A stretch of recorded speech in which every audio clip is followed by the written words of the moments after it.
So good evening everyone. Before we start our discussion, kindly arrange your chair and pick up the pieces of paper.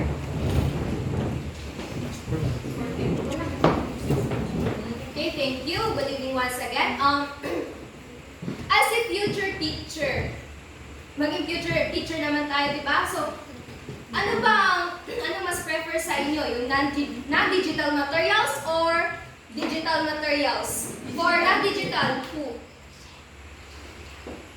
Yeah, I will group you into two. This is non-digital materials and this is digital materials. Any representative for every groups? Yes, Miss Mildred Baring for non-digital materials and Mr. Tamares for digital materials. Defend your answer. So as a group one, non-digital.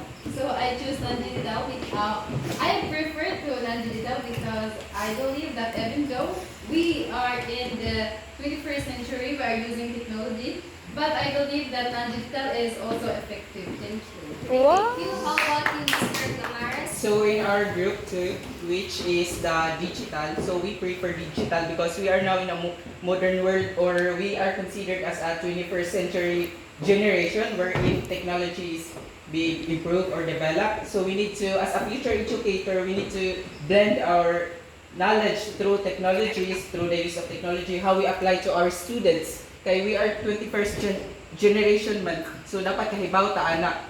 So maura to. So I didn't say nga dili ko prefer sa non-digital kay useful man, but when we say digital man pud kay mas daghan pud siya advantage, especially karon nga panahon. So that's all. Pero as a teacher, so dapat ka nang pwede na ito gamito ng duha ka materials, which is non-digital o non-digital. So our topic for this evening is non-digital and digital skills and tools in delivering technology enhanced lessons. So our objectives, can you read Ms. Mabuti?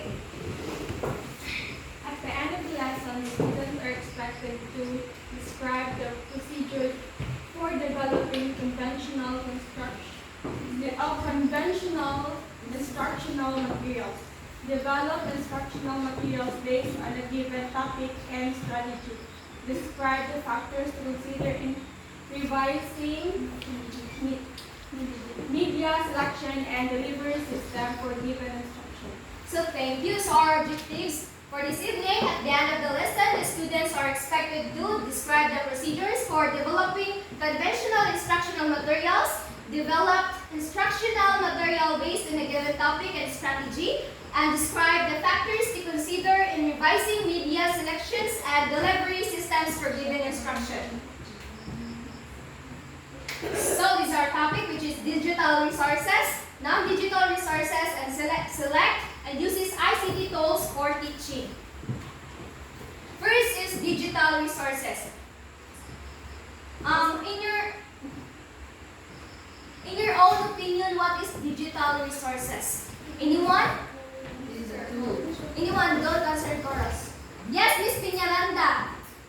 In your own idea, what is digital resources? Or give us some examples of digital resources. Cell phone. Okay, very good. Thank you.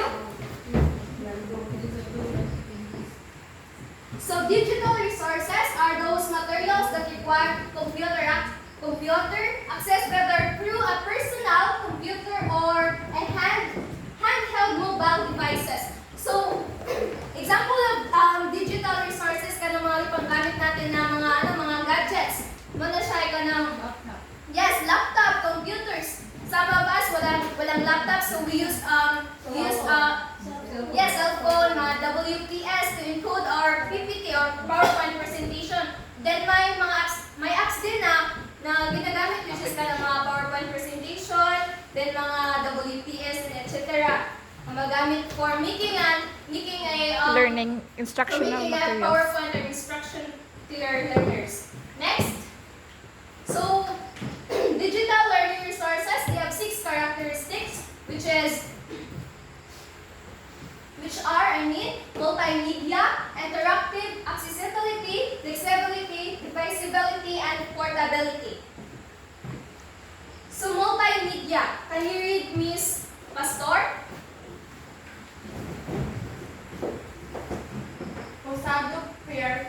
suggest the creation of rich material, not just with pictures and text, but with the movements, simulations, and higher interactivity. Yes, thank you. Sumobay Media Pesado Prieto 2012 suggests the creation of rich material not just with pictures and text, but with movement, simulations, and higher interactivity.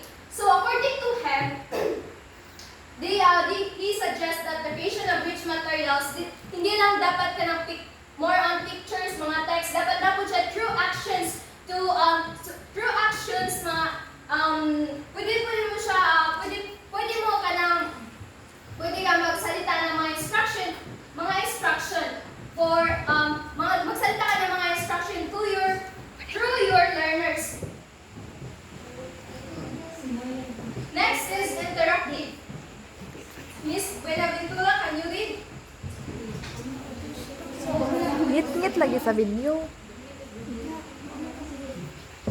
Buscado Creative 2012 explains that resources with an interactive nature can engage learners and motivate them to access and manipulate content more effectively. Okay. The second characteristic of digital resources, which is interactive, thank you, Ms. Buenaventura. According to Posado 2012, explains that resources with an interactive nature can engage learners and motivate them to access and manipulate content more frequently. There are some strategies of the teachers nga kanang use for these digital resources to so that ma-motivate ang mga students to use that kanang instruction. To use these characteristics.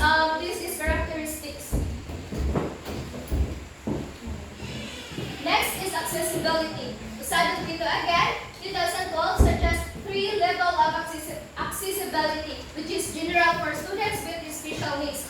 What these are special needs with use of digital resources, which is mga cellphones na to. If ganang wala tayong laptop, pwede rin tayo gumamit ng mga cellphones to as a future, pwede rin tayo gumamit ng cellphones to assess the instructions or to on how we deliver the instruction to our learners. Next is functional for all students, but here in our school, through digital resources and online digital resources, parang dili kayo siya mayus, di ba? Kay Lack man wala ta man sa tayo resources. Lack sa resources yes, ko. lack of resources, then wala din tayo ditong signals, di ba? So, for this functional for all students, parang ang mga offline apps lang siya ang magamit natin. Next, technological, same ragatan siya sa kanang mga technology, use lang mga technology like mga apps na ang PowerPoint presentation and WP, so gatong Microsoft Word. Flexibility. Yes, Miss Esmeralda, can you read please? Buscado 2012 explains that digital resources must be accessible in different contexts in the classroom, online, offline, and etc. Okay, thank you. So, flexibility. Posado 2012 again explains that digital resources must be accessible in different contexts in the classroom, online, offline, and etc. As a future teacher or as a teacher, dapat kabaluta kung dapat marunong tayo makialam sa ating paligid kung that apps or that technology can apply for an online or can apply for offline. Kaya di ba, what if magbigay ka ng mga online instruction pero yung mga students mo walang signals, hindi sila maka-access. So dapat alam mo kung ano ang nasa iyong paligid. Kamusot siya o mag-flex siya sa mag-flex siya sa imong mga students. Marunong ka makidamdam sa imong mga estudyante kaya alangan mo pud kung muhatag una niya di sila ka-access no, mura wala lang gihapon dili gapon effective ang imong gihatag na instruction. Then offline, so simmer gapon sa akong lately na dapat ang imong gihatag na instruction musud sa sa imuhang estudyante or sa palibot sa nature. Next is divisibility. According to Cruzado Prieto again, 2012, teachers must be able to divide content, assess its effectiveness, be able to use it. So as a teacher, this divisibility of characteristic of digital resources, it kanang suit ni siya sa teacher. Dapat as a teacher, kabalo ka mo divide sa mga content if that content can suit today. Same sa flexibility, that content can suit or that instruction can suit to your to the online resources or to that offline resources. Last is portability. According to Cruzado Prieto 2012, teachers Must be able to divide content. must be able to divide, access it, effectiveness, be able to use it. Muna na ang ganyan ganina. Next. Next is non-digital resources. Yes, Ms. Uchisa, what is non-digital resources in your own opinion? Or give an example of non-digital resources. Like for example, Yes, okay, thank you. Yes, non-digital resources mga ginagamit natin sa ngayon, but sometimes gagamitin natin yung mga digital resources like ngayon. Ginamit namin as digital resources. So, let's define the non-digital resources. Are still apparent in literacy classes today, such as in handouts, which can be used to provide learners with data and facts. So, same, dapat ka sila kalahian kaya non-digital resources non-digital resources through ka na magamit mo ito mga visual aids or mga handouts at dagat kayo mga papers na itong magamit but they sa digital resources through ka ng technology man itong gamiton. So they have ang digital resources like characteristics as long as they non-digital resources napod siya characteristics. First is they promote meaningful communication and effective learning. Next is they ensure better retention, thus making learning more permanent. Then they help to overcome the limited classroom by making the inaccessible and accessible resources. So, they help to overcome the limited classroom. So dili mura ka na ang imong disclose sa imong discussion dili ma-interrupt sa mga electricity mo ana kay nakakuha naman ka na ang imong gigamit kay na digital man wala mo ka ni-use og mga digital resources. So next is they provide a common experience upon which late learning can be developed, then they encourage participation. The next is the several factor in developing instructional materials. These several factors is for the future teacher or as a teacher. First is develop a storyboard and working outline based on the subject goals and objectives. So, if you are a teacher, dapat develop ka mga storyboard like example katong mga chart, mga flip chart. Then number 2 is yes. Miss? Okay. Sa high school, yes. Same sa... Hindi naman siguro siya pwede ka. Pwede siya, pero Elementary, di ba? di man siya applicable sa college. Ay, dili ba? Karon. Wala na siya. Di kay instructional materials na siya. For instructional materials, dili ni this kanang Display. sa kanang kuan sa around the room. This is an instructional materials na gigamit sa teachers so that the students can understand or can learn. Next is identify existing institutional resources, including the materials and teachers' capability. Next, the teacher may research off these shelf materials to have been developed by others to determine if their approach could be used. So, as a teacher,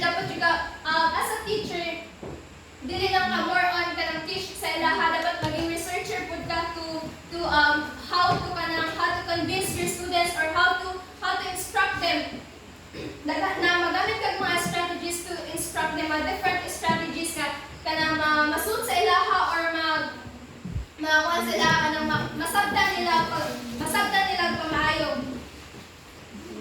How to become an effective teacher. So, non-digital examples of non-digital resources which discussed by Ms. Eric Herr.